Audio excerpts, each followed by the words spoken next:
Associates. We have Dr. John Hovannisian, who I think has been coming on our program for 10 years, maybe? Let's not talk about how long. No, I mean that is a good thing. It's actually, now this month is my 20-year anniversary at Harvard Eye Associates. 20 years. So it wasn't quite since then, but shortly after that I first made my appearance here, you were a wet behind the ears intern probably. Yes, and all these years you've had some Harvard Eye, some great folks on. We have, the people I get to work with, both the doctors and the staff, I'm the luckiest guy in the world because they're super nice. They love what they do. They love our patients. They have all the right motivations. Yeah, and you guys are growing again? We are. From what I understand. We have a new space we're going to be occupying just down the street, about a block away from where we are, as of the end of the year, that we'll be moving into a much bigger space.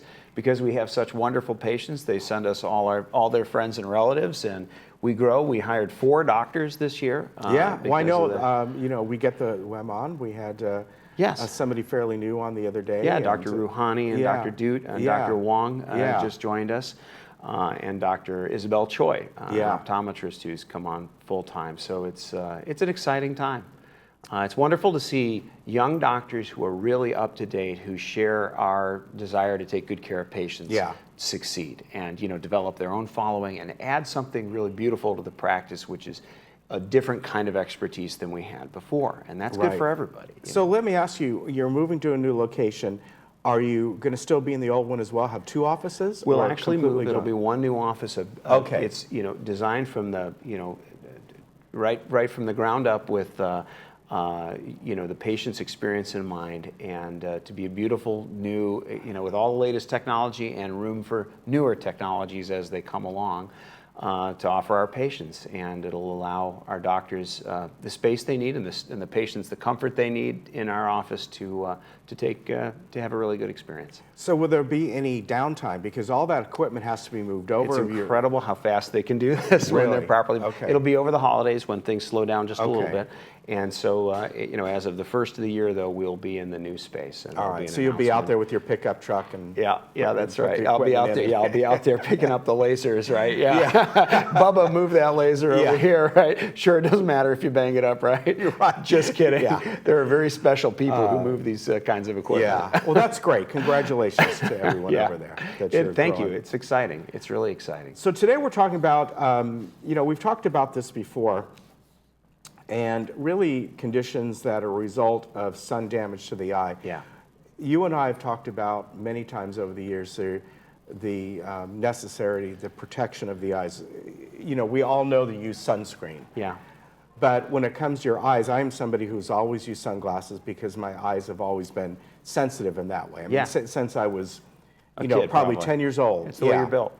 Like me, you have light-colored eyes. Those of us with light-colored eyes tend to be more sensitive to sunlight because there's not as much pigment to absorb stray light in our eyes. So blue-eyed people don't like bright lights nearly as much as those who have darker colored eyes. And so I've always been using something. But let's talk about this, the sun damage. And you brought a couple slides here with photos of 2 different conditions, right? And tell us about the first one. This is one that's got a great name. It's pronounced pterygium. The P is silent, like in pterodactyl. In fact, it comes from the same root word.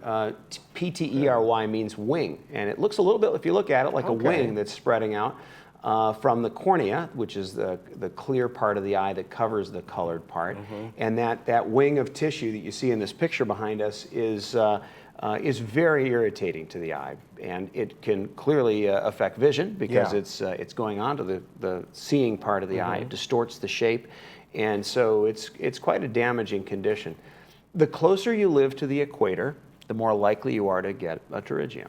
And so we don't see many of these in Canada. But here in southern, we see a ton of them in patients who come from Mexico and near the equator, and here in Southern California. A lot of surfers get them, people who like to spend time on the water, because not only is it caused by UV, but by other irritants. And when you're in the salt water, you're being assaulted, excuse the expression, by the water and the sand and other contaminants, by the double reflection from the water surface of sunlight and, of course, from the sun directly. So you get, if you look at anybody who's surfed all their life, almost all of them have some degree of pterygium. And how does this happen? How does it form? And are you going to notice it in time to get it corrected? So it forms from the cells, the natural cells of the body that overgrow to protect the tissue. Okay. It's meant to be kind of a protective growth, but of course it's harmful. And usually there's a lot of redness and irritation, sensitivity of the eye before it grows to be anything like what you saw on the screen. Before it starts to affect vision. It is always better to intervene a little earlier with these rather than a little bit later, because once it affects the central vision, once it's on the cornea, moving toward the middle, we can never take it away and make it like it was never there. There's always going to be a tiny bit of scar tissue, a tiny permanent effect on vision. And so we prefer to get to it. If it's growing and it's irritating and it's on the cornea, it deserves consideration of surgery. All right, but it can be corrected? It can, and thankfully the surgery is pretty easy to go through. Okay. Yeah, it's about a 5 or maybe at most 10-minute procedure, painless because patients are sedated, and afterwards, only about 2% of our patients say it's uncomfortable. Most say it's quite comfortable. Again, sunglasses are going to help with this. Now, of course, if you surf, the other irritants can come in play as well. Are contributing to it. That's right, and it's hard when you surf. There aren't really good goggles that keep the salt water out of your eyes. They tend to come off. They tend to, obstruct your vision a little bit, peripheral vision too. So surfers don't like them. Yeah. We encourage them to wear them, but they're not great at following through. Right. Let's look at the other one, and this one is.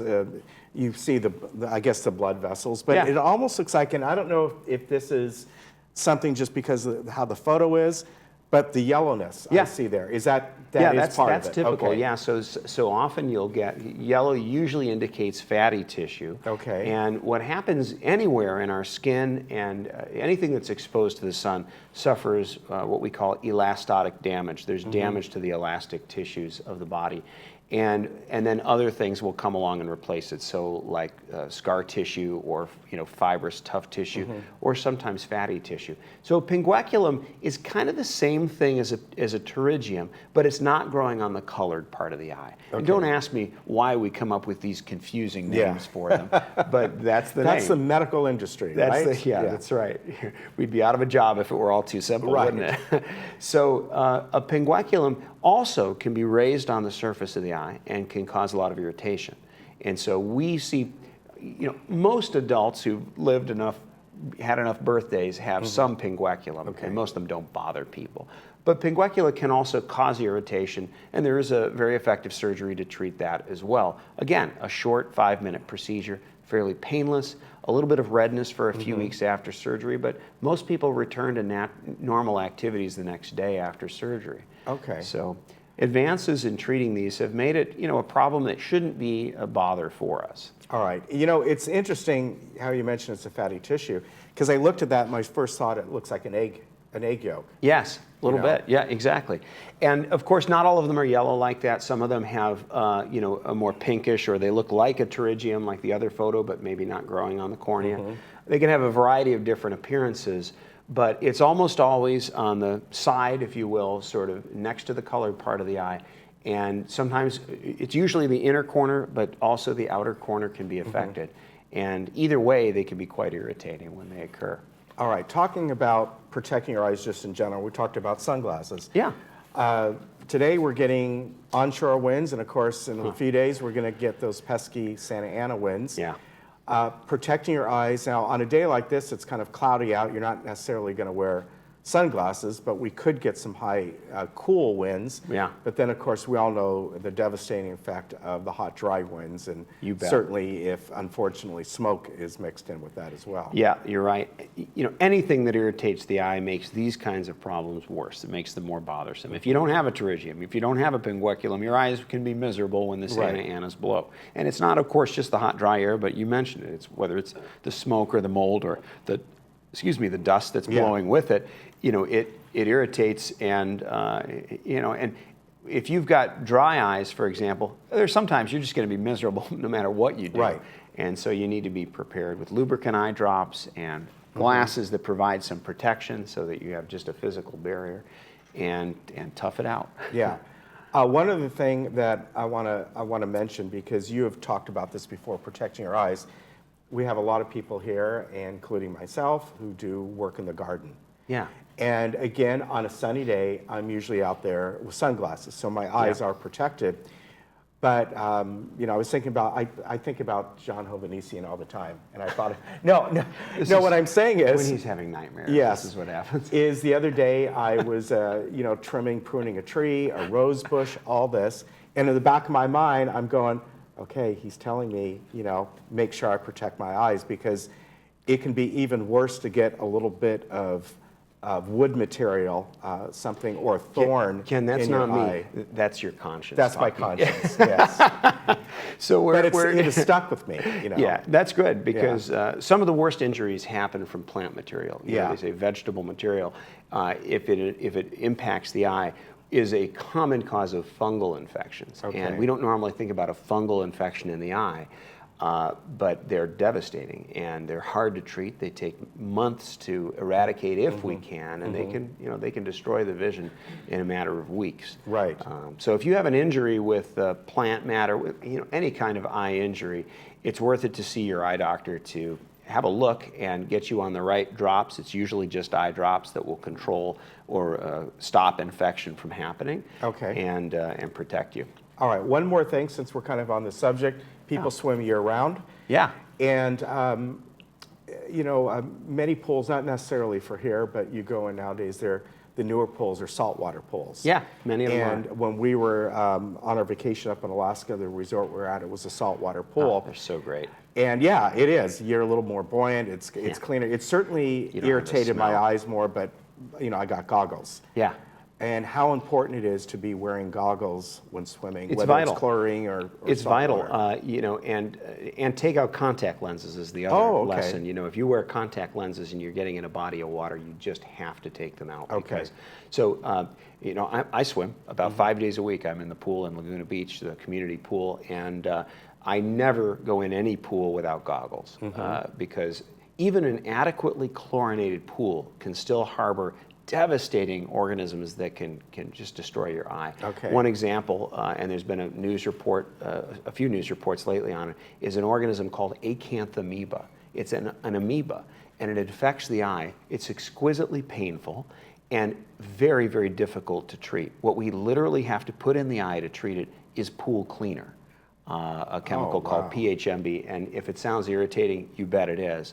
But it's necessary to save the eye. Yeah. So you don't want to be getting pool cleaner eye drops to eradicate. You know, we've unfortunately had to treat a number of these infections over the years, and they just, you know, they can destroy your life by destroying your eyes. Okay. So I didn't. always wear goggles. Have your kid. My kids know they don't even put a toe in the water without the goggles going on. Yeah. All right. Very good. We know that's sometimes hard with kids. It is hard. Fortunately, with my daughter, she loves goggles. She always has. So, You gotta be- And now I'm wearing them. You got to be stronger-willed than your grandkids, and Yeah. that's tough because they're younger and they have more time on their hands. Yes, they do.